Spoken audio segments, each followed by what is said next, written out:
Hello అండి, welcome to my channel మీతో అలా. అందరికీ ఉగాది పండుగ శుభాకాంక్షలు అండి. ఇక పండుగ అంటే మొదలు పెట్టేది మనం తోరణాల నుంచే కదండి. ఇలా నేను మామిడాకుని సిద్ధం చేసుకున్నాను. పండుగ టైంలో పువ్వులు మహా కాస్ట్ అయిపోతాయండి. మల్లె పువ్వులు అయితే 200 ఉన్నాయండి సాది కిలో. నేను ఒక ½ కిలో తీసుకొచ్చుకున్నాను. ఇక ఈ పువ్వులన్నీ దండలు కట్టుకోవాలండి.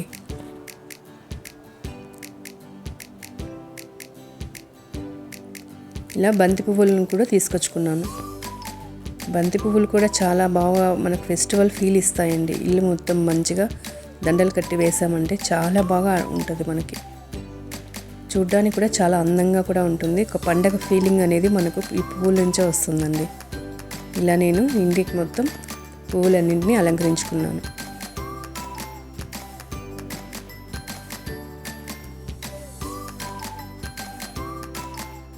ఇలా ఇల్లంతా అలంకరించుకున్నాను పూలతో. ఇక వంట స్టార్ట్ చేయాలి కదండి, పూజకు పెట్టాలి. సో ఈరోజు మామిడికాయ పప్పు చేస్తున్నానండి. సో అలాగే ఆ ప్రాసెస్ కూడా మీకు చూపిస్తాను. మామిడికాయలు ఇవి పచ్చిగా ఉన్నప్పుడు మంచి టేస్టీగా ఉంటాయండి. పప్పు చేసుకున్నామంటే చాలా బాగుంటుంది. పచ్చడి కూడా చాలా బాగుంటుంది. సో ఇలా కందిపప్పును బాగా వాష్ చేసి పెట్టుకోవాలి. ఇందులోనే మనం తరిగిన టమోటాలు, మామిడికాయ ముక్కలు, ఉల్లిపాయలను కూడా వేసుకోవాలి.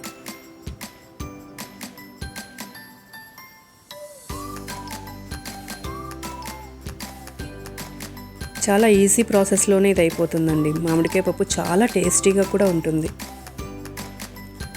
ఇలా ఇవన్నీ వేసుకున్న తర్వాత ఇందులోనే మనం పచ్చిమిర్చిని కూడా యాడ్ చేసుకోవాలి.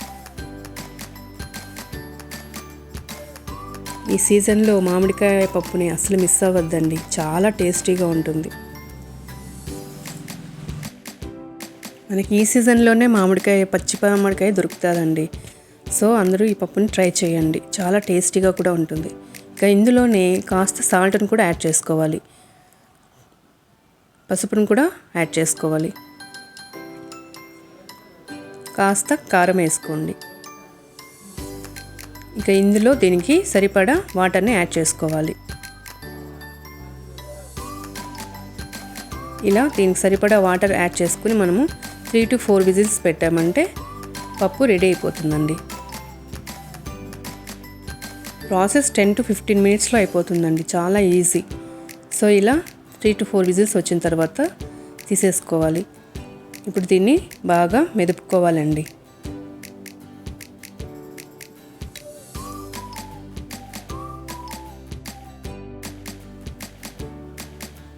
ఇలా పప్పు గుత్తి తీసుకొని బాగా మెదుపుకోవాలి. చాలా మెత్తగా అయిపోతుంది. బాగా ఫుల్గా మెదిపేసుకున్నామంటే మంచి టేస్టీగా మొత్తం మిక్స్ అయ్యి చాలా బాగుంటుందండి టేస్ట్.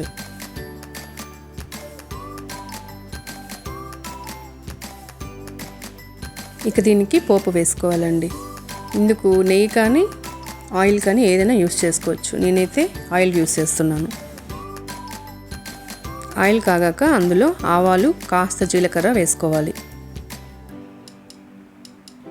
ఇవన్నీ బాగా కాగిన తర్వాత ఇందులో వెల్లుల్లిని కూడా యాడ్ చేసుకోవాలి. వెల్లుల్లిని కాస్త దంచి వేసుకోవాలి.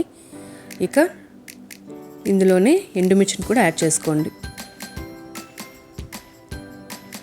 ఇది మంచిగా ఫ్రై అవ్వాలండి.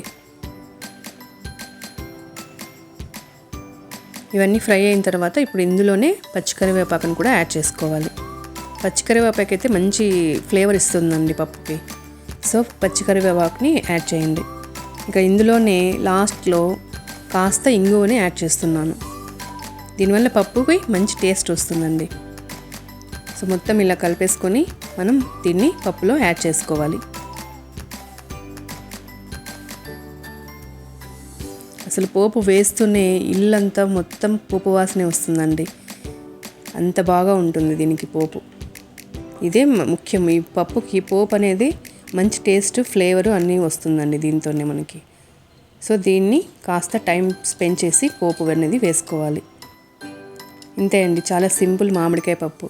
చూసారా ఎంత కలర్ఫుల్గా ఉందో, అసలు టేస్ట్ అయితే సూపర్గా ఉంటుందండి. ఇక నేను పూజ కోసము, మా సైడ్ వీటిని పోలీలు అంటాము, మేము పోలీలు చేసుకున్నాము.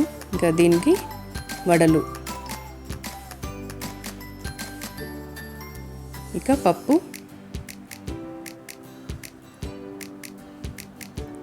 ఇక నిమ్మకాయ పులిహోర ఇవన్నీ చేసుకున్నాను. ఇక పళ్ళెం అంటాము మా సైడు, సో మేము పళ్ళెం వేసుకుంటామండి. ఇలా దేవుడి దగ్గర పళ్ళెం వేసుకుంటాము. మా అత్తమామలకు బట్టలు పెట్టుకొని ఇలా చక్కగా పళ్ళెం వేసుకొని ఉగాది పచ్చడి అన్నీ దేవుడి దగ్గర పెట్టి ఇలా దేవుడికి మొత్తం అలంకరించుకున్నాను. ఇక మా వారితో ఈరోజు పూజ చేయించానండి. ఎందుకంటే వారే మా ఇంటికి పెద్ద కొడుకు అన్నమాట. సో వారి దగ్గరే ఈరోజు పూజ చేయించాను.